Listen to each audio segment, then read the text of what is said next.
on, guys. Okay, Come all on right. around me. Come on in. Okay, We can hello. share a microphone. We'll be good. Hi, everybody. We're back here. New Life Mission, Butterfly. And we are so lucky to have our friends Anne Marie and Anne Marie. That's right. Anne Marie Britt, Anne Marie Gusky. Yes. Yes. And they are here. You guys tell them. Tell them what you're doing. Well, Who you we are from First Baptist Church of Merritt Island, and we represent all the ministries on Magnolia Avenue.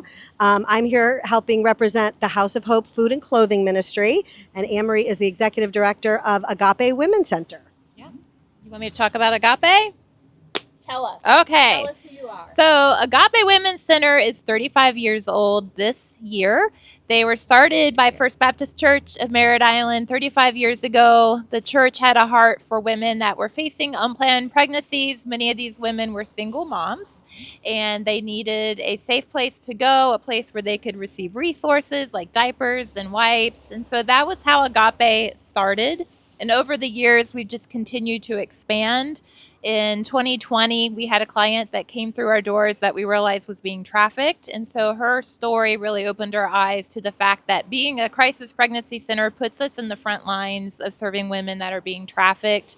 And so we started doing outreach and started a drop-in center where these women, especially women that are on the street, can come in and do laundry. They can take a shower, get hygiene products, food boxes, just anything that we can provide to give women a safe place to come and just share their story and know that it's all confidential. Yeah. So what makes you with your heart? sorry. Thank you. What in your heart makes you just amazing at what you do and out there on the front lines, both of you? Wow. Well, I have a heart for outreach. And so when I came to Agape, that was really my heart, was to get beyond the brick and mortar and to be out in the community serving the women that are most vulnerable around us. I feel like God has just always given me a heart for women and a heart for vulnerable women. And so we're going into areas where we know these women are living. We have a street outreach that goes every week into areas where women are prostituting in order to survive. And we're bringing them hygiene products and also the hope of Christ. And a House of Hope is across the street from Agape. Everybody may know them as a food pantry, I think we're feeding nearly 2,000 people every Monday from 6:30 in the morning to 10:30 in the morning with food boxes. So it's not hot food, but anybody who's food insecure or homeless comes, they get a food box, sometimes up to 5 meats. So you can have 5 frozen packs of meat, which can feed your family for a lot. And they can fill a giant banana box. And where that helps is that single moms who are in need of food, anybody who's food insecure, anyone on single incomes, anyone that's in disability, they can come. I think our population for the homeless is less than 10% of who's coming to House of Hope. Mostly it's people who are on that fringe. And then we're able to support them. And if they do need housing and programs, we can push them into the programs that are around. A little known secret about the House of Hope is they have about 9 units of men's transitional housing behind the House of Hope. They have mentorship programs, and those guys are getting right out of prison. They're coming out of jail. They need a place to stay. They need stability. Or I'm going to shout out to Steve Young, who is the executive director at the House of Hope. He is so great at finding a man who is in addiction, in active addiction, who may come up to that House of Hope all the time looking for food. Look him in the eye and say, "Are you ready? Are you ready to get off drugs? Are you ready to meet Christ?" They have to be ready. And so when they're ready, even if they're full of drugs and alcohol, he will put them with the money that we have on a plane and fly him to upstate New York to our partner ministry and send them to a rehab facility. They have to want to go. Yeah. We've had many men say, "I'll come," and not show up that Monday to get on the plane. But sometimes they come back and we put them on that plane and they have a wonderful success rate. Like you guys, it's almost like a 90% success rate of once they get up there in the mountain and they go through this program of transitional out of drugs and alcohol and into a new life. They learn woodworking and they're building houses, and the men are doing all of this stuff and replacing their addictions with Christ with programming, with all the right stuff. And then they can transition back to House of Hope and stay in that housing. So that's super cool. Then they can feed back into the House of Hope program. We've got some wonderful stories of men who have overcome addiction through Christ, through House of Hope, met some women at Agape, have families. I mean, it's crazy. Mm-hmm. So they're creative solutions, right? Absolutely. Out of the box thinking. Yes. People who are brave enough to say, what if? What if we tried this? What if we tried that? And as we always say, it's not linear, right? So we're going to go in and we're going to get rehab and we're going to come out maybe 3 years. Hopefully they're going to stay over a year, right? We know that it takes time for any of our programs or any programming to work. Even when they come out, they're going to struggle. They're going to fall. They're going to have problems. We want them to come back. We want them to see the grace of Christ. And then we want them to be able to try again, because there is a better life out there. I mean, I think you see it all the time. Do you want to talk about the strip club ministry? Yeah, let's talk about that. Okay. Well, first I wanted to, before I talk about our outreach into, yeah, I know, I can feel the I'm glad there's sun. At least it's not rain. I love that we are able to just have this relationship with New Life Mission and even Helen's House, that we can call and say, hey, we have a woman that we think could be a good fit for your program, and that we've been able to send ladies to you and to see them thrive and do well. And that is such a blessing. So I'm grateful for our partnership. What community and partnership look like. Yes. That's a perfect example. Mm-hmm. So Agape has an outreach program. We started this about 4 years ago, and we go into area strip clubs. We go as Agape Women's Center, but the ladies call us the church ladies. That is what they've called us. And so we have embraced that name, and we call ourselves the church ladies. But we go because so many of the ladies working in these clubs are vulnerable for our services. We know that no woman that's working there really wants to be there. She's there because she's surviving. And this is maybe the one thing that is keeping her off the street. And so we go in with gifts every month just to let this girl know that she is loved, that she is seen, that she has value. And if she needs our resources, we are here to help her. And they come. I mean, as you may know, they come to the drop-in center at Agape. They get food from House of Hope. And then when they say they're ready to get off, I don't want to say off the pole, but out of the streets. And I just said that. I said it on live broadcast. That's what I said. When they're ready to change their employment and make a difference in their life, that often will bring them into homelessness, because they've been working in an area where the money is a lot different than if they're working at the Dunkin' Donuts. Right. So now they're coming to us saying, I've met Christ, I've gotten baptized, I've come into Bible study, I want to change my life. Yeah. And the biggest hurdle at that point is feeding and clothing and roof over their head of their children. And so I'm so, so, so proud of the women who come to us and say, I'm ready, but I can't pay my rent next month because I'm not in the club anymore. Yeah. And that we can call and say, this one's a good egg. She's ready for a program. And then to move over to like a New Life Mission program or anything in the community that suits them, they can get the therapy they need. They can get the programming they need. They get the support they need. How else would you make that transition? I don't think so. You have this, right? No, this is super secret service coming through my ear. Yep. So then I was saying something. Programming, sorry. Yes. How do you make that transition? You know, if you make that decision and you want it, but you have to pay your bills and you need a roof over your head and your kids need childcare and one of them's sick, and you keep doing what you're doing because that has kept you alive and that's how you've survived. Right. And that's the grace, right, Anne-Marie? Yeah, I mean, that's what we see these ladies that are, they want out, but they don't know how to get out, and they're stuck in that survival mode of they have a job and then a child gets sick and then they lose their job, and so they're in that cycle. And so places like New Life Mission that can come along and help with the housing is so critical for them. And then places like Agape that are offering the parenting classes, pregnancy classes, the food boxes, therapy. We have women that we send to Live Well Behavioral Health and are paying for their therapy because there often is sometimes mental illness or addiction, so that they're getting the mental health that they need. That's also critical. But above all, it's Jesus, and it's introducing them to Christ. I'll tell you what's shocking is the strip club ministry and the partnership with human trafficking.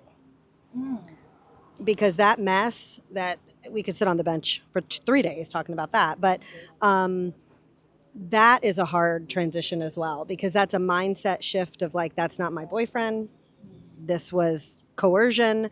I didn't understand that's what that was. That's a lot of therapy, right, that we're seeing our girls go through, and then having to partner with specific ministries that can handle women that take that. I mean, if they have kids and they can go into New Life Mission, you guys can handle it. But if they're just one woman and you only take women with children, right? Helen's House has been great to take some of the women and then release Sarah's Roots. She can have a tiny home that they're thriving in. I mean, it takes the whole community. There's room for And there's everyone. still a need for more housing. I was just There's going to say, it's never not enough. housing for women. Women with children is always such a need that we see. So not everybody has the desire to be on the front lines, going into the strip clubs, doing the things that we're doing every day. So how do they help? How do the people watching now saying, well, I really see this as a problem, but I don't know what to do. What can they do? Well, first, they can donate and support all of the ministries, because to keep us operating costs money, and that's not the pretty part. It's not fun to ask for operating costs, but they're critical to keep our doors open. We're having a gala in January. I know you're having your opening your doors for homelessness, probably. Like, there's definitely connect. Find out how to monthly support local ministries that you're passionate about. And make sure that they are doing what you want them doing. There's plenty in town to support and give monthly income to. Also, you can volunteer in other ways. I would definitely say you can give food, literally, to House of Hope Food and Clothing Ministry, to Cedar Rescue Mission, diapers, to Agape, to New Life Mission, toilet paper. It's not fun, but we need it, right? Everybody needs those practical application items that we need to fund ministries with. And also, if you have a heart and can volunteer with your family, I know a lot of our ministries are family friendly. So you can come, bring the family, volunteer at a trick-or-treating event, come to Agape, do a serve day. House of Hope loves to have families. Kids love to pass out a can of beans on a Monday morning. Well, and if you can start with the children, teaching them young what it means to give back and to help.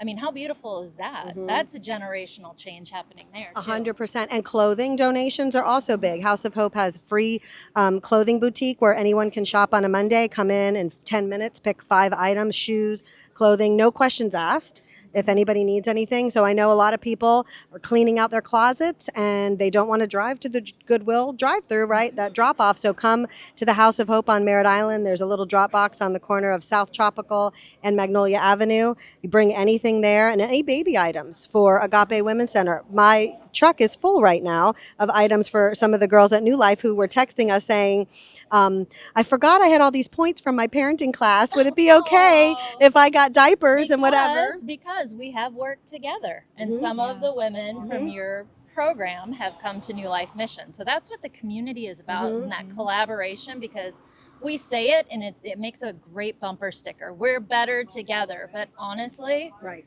we don't have to duplicate services or reinvent the wheel. We just... Yeah. And I love that so many more programs are figuring that out. Like Lauren Johnson at Sarah's Roots. She doesn't want to do any of the things that everybody else is doing, but I can get you a tiny house. I could put you in there, and then you can link into the services that are, I think, trellis, she calls it. She's got this beautiful flourish, thrive, all these flower ideas, which you love, I know. And I love that, because why are we duplicating services? There's never enough, of course, but to work together collaboratively is the best way to help our community and to help us not get burnt out, because burnout is real in this area. You mentioned generational, and I think that's something else that we see often at Agape is this is generational. This is how these ladies' parents survived and lived. This is how the grandparents survived and lived. And so my heart is also to break that generational and to show them that there is something better. And that's why I love our parenting classes. We do life skills to bring in people from the community that can really teach these ladies that there is something better, and to give them the tools that they need to empower them and to get ahead in life and to break that cycle that they're in. And it's hard, I think, to show people that something's different when that's all they've ever known. Right. It's not normal for them to live the way we've lived. As you know, my girls came from homelessness, and I think of their birth mom all the time when she said to me, why would I do anything different? It didn't cross her mind that something different was something she could ever achieve because her mom didn't do that. and it wasn't modeled to her. And so we live in a tent, and this tent is great, and I don't do anything other than this. And I'm thinking, don't you want more? Well, I don't have the hope because I don't think I can do it, because I never saw it modeled, and I didn't think I could do it. So to watch people break out of that is a big deal. I don't think we give them enough. It can be uncomfortable for them, right? Because your comfort zone, it might not be healthy, it might be toxic, but you can survive in it. So why don't I just stay here? And then if I step out, it's like, oh, that's uncomfortable. So I'm going to jump back in. That's what I think people on the outside don't understand. Why can't they just? Why don't they just? They can't. That is their normal. That's what they know. So we're teaching them a new normal. We don't love that term, but we really are. Yeah. We're going to figure it out. We're going to figure it out. You guys, thank you so much for being here. Hey, thank you for having us. Yes. Any final words that you want to say? Like, what is Anne Marie? To say what is the solution to homelessness, I don't even. Oh, Jesus. I'm not even sure. Only Jesus. We love to say but God at Agape. We see so many stories where it just seems and feels so hopeless, but God. We see him step in and intervene and turn these situations around, and it's only God. It's only by his grace. And it's surrender on many, many, many levels. I mean, I think of women I've heard at graduations at New Life where they've said, I did not want to do this. And I railed against you at every turn, but I'm so glad I listened, because now I'm in a place that I never thought I could be before. And that's true surrender, but not to people, right? It's surrender to Christ and to Jesus, and to saying, I'm a mess. Right. I can't do this on my own. This is not of my own power. And so when things start to fall in place, that is a but God moment. Absolutely. That's only God is going to do that. And then that act of surrender is not once. That is over and over and over and over and over again. You bet. And that's hard for people who want to control things. I mean, not that I know anything about that, but to control your life and to control things around you, they're giving up everything to go into these programs and off the streets. Can I share for a minute about one of our mutual clients that we have? Yep. Because she's just an amazing but God story. And we met her in just a really dark place in her life and helped her attempt to kind of get out of an industry that was really pulling her down. And it took her several attempts. We would see her leave and she would do well, and then life would happen. A payment would come up that was unexpected, and she wouldn't have the money, and she would spiral, and then she would end up back in the industry to try to make that quick money. And it took her several attempts, and then finally she just said, I surrender. God, I'm surrendering to you. I cannot do this. And she will tell you that he had to really just break her. But it's in that breaking that she saw his grace and his mercy and his love pour through. And it was hard for her to make that decision to go to New Life. She was terrified because that was such a surrender. Yeah. But God, she is doing amazing. And when she updates me, it just thrills my heart to see what God's doing in her life. And those are the stories that keep us going. 100%. That's all we have. Yes. So, well, thank you guys so much for coming. Everybody stay tuned, because we are going to have some city officials here. We just have so much going on. Stay tuned.